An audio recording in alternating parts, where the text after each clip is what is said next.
don't know how many of us, other than me, James, and the Philippi household, will have been aware of it in this past week, but there's been a very big story in the world of international soccer. A London club called Tottenham Hotspur, coached by Australia's Ange Postecoglou, won the Europa League final. It was Tottenham's first trophy in many, many years and the highest profile win ever by an Australian soccer coach. And yet, Ange Postecoglou may still lose his job in the next few weeks because the club has had a poor season in the domestic Premier League and some people are panicking. Now, I raise this because, in a funny kind of way, I think it connects with the gospel reading we heard a few minutes ago. You see, Postecoglou has two attributes that often upset the soccer establishment and his employers. He is unorthodox and he has extraordinary self-belief. He walks into a mediocre club like Tottenham and says, I can put this club back on its feet, back on the winners list, but we're going to do it differently and it won't be instantly successful. So you're going to have to really want to change and you're going to need to be willing to back me and see it through. And in most places he's coached, the first year has looked like a complete mess and the fans and administrators have started grumbling about him before he takes them on to win a trophy in his second year. Postecoglou's view, and there's a fair amount of evidence to support this, is that a lot of people are more comfortable with familiar mediocrity than with taking big risks for real change and a chance of glory. Now, I'm not suggesting that Ange Postecoglou is any kind of Jesus figure. He's far too sullen and grumpy for that, for a start. But that uncomfortable question that he confronts football clubs with is not unlike a question that Jesus asked in tonight's gospel reading. And of course, this is far from the only story in which Jesus asks uncomfortable questions. You might even say that the whole Jesus story is one of him insistently asking the Hebrew nation whether they were willing to change and take the risk of truly following God, and then them responding by killing him for daring to challenge them. Tonight's story, with its uncomfortable question, was on a much smaller scale. It's an interaction between Jesus and one chronically ill man. It takes place at a pool called Bethzatha, or Bethsaida. Sorry, Bethesda, not Bethsaida. Bethzatha or Bethesda. It was an elaborate public baths, and you can still visit the ruins of it if you go to Jerusalem. I was there 2 years ago, and it took me by surprise just how big and grand it had obviously been. This was, not something that happened by a little fish pond in the corner somewhere. Now, back in Jesus' day, legend had it that at occasional unpredictable times, an angel would visit the pool and stir up the water, and that the first person to step into the pool after the angel stirred it up would be healed of whatever ailed them. And so to many of the city's inhabitants who suffered from chronic illnesses or disabilities, this was the place to be. And they would lie in wait in the 5 porticos that surrounded the pool, watching the water for unexpected signs of movement. And then they would rush as best they could to try and be first in.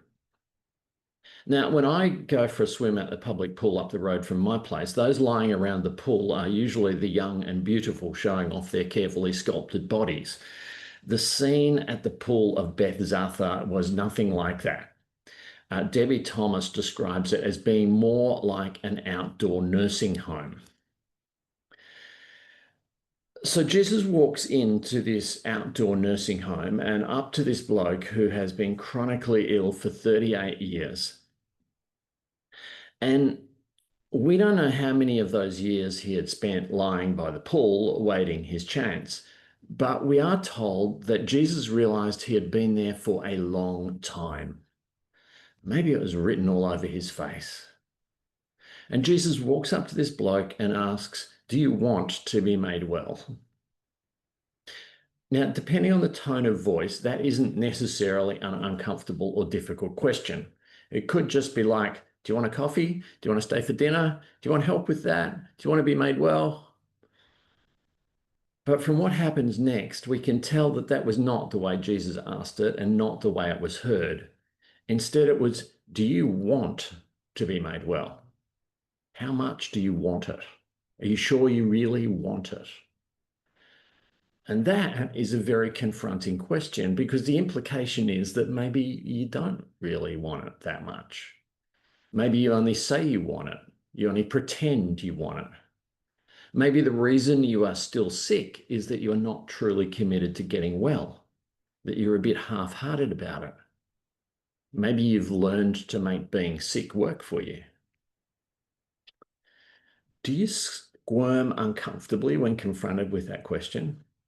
I know I do. I do on several levels. I squirm partly because it hits a bit close to home, and I'm going to come back to that.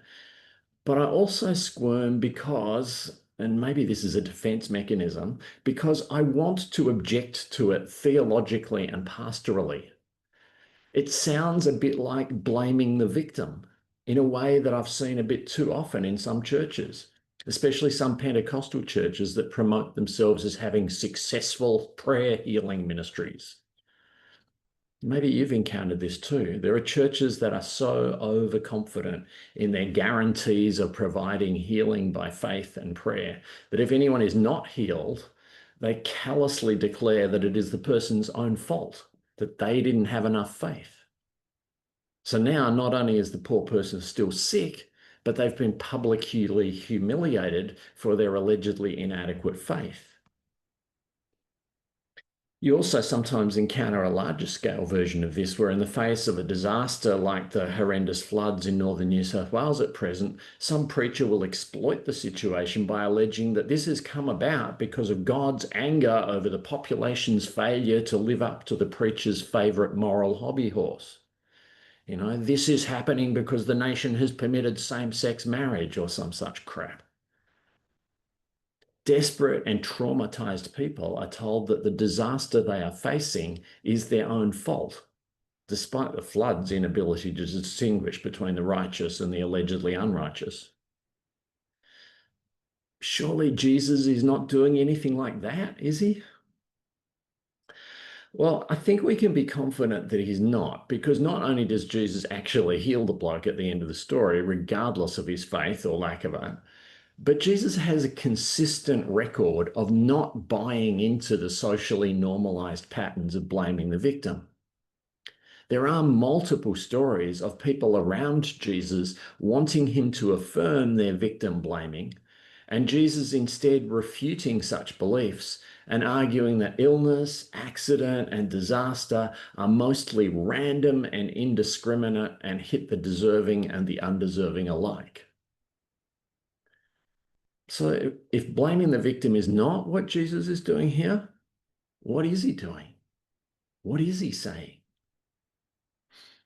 One thing we can say about Jesus, in addition to saying that he doesn't routinely blame the victim, is that he does treat every person as an individual and responds to what is going on for them personally. Jesus is not a one-size-fits-all cookie-cutter pastor or healer. So what Jesus is saying in this story is being said to a particular person with his own particular issues. And you and I may at times have some similar issues, and that's why this story continues to be told. But one thing the story is telling us is that Jesus will respond to our particular issues in an equally particular way. When Jesus sees this man, he doesn't just see a man who is sick. And I don't mean simply that the man is not defined by his illness, because actually that may be precisely the problem that Jesus is seeing here. He's not just seeing a sick man, he's seeing a defeated man. He's seeing a man who is so resigned to his condition, so accommodated to it, that he can no longer imagine himself in any other way. His whole self-image is his sickness. How do we know that? Well, look at how the bloke responds to Jesus's question. You'd think he could have given an eager yes to that question, do you want to be made well? That shouldn't be a hard question, should it? But he doesn't say yes. He ums and ahs and prevaricates and kind of avoids the question. He offers up a list of excuses and a bunch of reasons to feel sorry for him, all of which might be perfectly valid, but they're not answers to Jesus' question. It's not fair. The whole system is stacked against me. There's not enough healing to go around, and the more incapacitated you are, the less chance you've got of being first in to get the healing. So unfair. Now, his analysis is undoubtedly on the money, but it is not an answer to the simple question he's being asked. Do you want to be made well? Really want it? I have a somewhat trivial personal example. Like a couple of months ago, I was talking with a mate of mine when something he said made me realize that I was a bit like the bloke in this story. You see, I'd been bothered by a minor knee injury for about 18 months, and I'd been using it as an excuse to avoid all sorts of exercise. And I'd stacked on the kilos due to moving a lot less and eating no less. And my mate was telling me about the various forms of exercise he'd taken up and how much better he was feeling. And suddenly it hit me. He has a debilitating back injury that makes my sore knee look about as crippling as a broken fingernail. And if he was not letting his crook back define his life and shut down his exercise program, what the hell was my excuse? Why was I looking at myself as an injured person who couldn't really do anything when it so obviously was not true? Why was I letting it defeat me? Did I really want to be a fit and healthy person, or didn't I? Now, obviously, that's a very minor example. And just as my little knee injury was nothing compared to his back injury, there are lots of people dealing with conditions that are even more debilitating than his back injury. But we still see huge differences in the extent to which different people allow themselves to be defined as the sum of their illnesses, injuries, traumas, or emotional scars. And we can do it just as much with emotional or relational issues as with physical health ones. I've noticed that there have been some times when I have felt aggrieved by some perceived unfairness in some aspect of my relationship with Margie, and I've had quite a fight within myself about whether I actually want to address it calmly and appropriately with her, because there was a part of me that preferred to hold on to my grievance and take a perverse pleasure in seeing myself as hard done by. Did I want things to be made well? Did I really want it? Maybe you've been there too. I don't reckon me and the bloke by the pool were alone in this. What about you? Do you want to be healed and set free from all that drags you down, from all that cripples you, limits you, diminishes you? I know a lot of you really do. I know that some of you who are really crippled by serious conditions desperately want to be free of it. But many of us also have some other area in which we're kind of prevaricating. Maybe we've learned to make it work for us a bit. Do you really want to be well, to be whole, to be all that you could be? Now, you might have noticed that in this story, the bloke by the pool never even asks for healing, let alone gets to the point of being able to convincingly affirm that he really wants it. And yet, surprisingly, Jesus heals him anyway. There's no indication that he had any real faith or even that he knew who Jesus was. Jesus doesn't say anything like, your faith has made you well, because clearly it hadn't. This bloke couldn't even begin to imagine himself well, but Jesus healed him anyway. So this is certainly not a story that buys into the idea that in order to receive healing, you have to have a real desire to be healed and a genuine deep faith in Jesus as the healer. The arrival of healing can be as random and undeserved as the onset of illness or disaster. But what is clear from Jesus' question is that he wants us to want healing, to want wholeness. He wants us to resist defining ourselves by our wounds and by our present inadequacies. He wants us to imagine ourselves healed and whole and to lean into that imagining. He wants us to thereby cooperate with his desire to heal us and make us whole. And he wants us to not just pay lip service to a desire for change, but to want it fiercely and reach for it insistently. The story doesn't tell us what became of this man after he took up his mat and began to walk. Perhaps he was able to embrace a new vision of himself as a healthy and well person and begin to live with joy and passion and creativity. Or perhaps he walked away from the pool but allowed his past to continue to weigh him down and hold him locked in his sense of being a victim of unfairness, a wounded no-hoper. And sometimes for us, the opposite might also be true. We might still have the illness and yet be set free from its crippling power to define us and diminish us. You probably know people like that. This is not a resurrection story, so you might wonder why we're telling it now during the Paschal season. Well, it might not be about the resurrection of Jesus, but it might just be about Jesus calling you and me to resurrection life.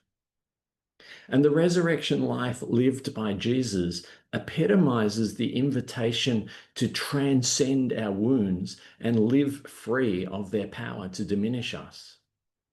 Because the risen Jesus is still very obviously one who has been killed.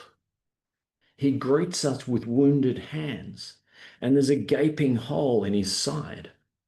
And yet, even being dead cannot diminish him or hold him down. He is so utterly defined by life in all its fullness that even being dead cannot extinguish that overflowing aliveness.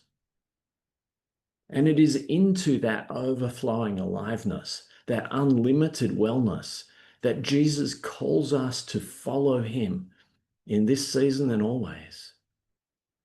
He calls us to leave behind our mediocrity and our resignation and to take the big risk of following him into the overflowing, joyous aliveness that no illness or injury, not even death, can diminish. Do you want to be made well? Do you want to live life to the full? Do you really want it?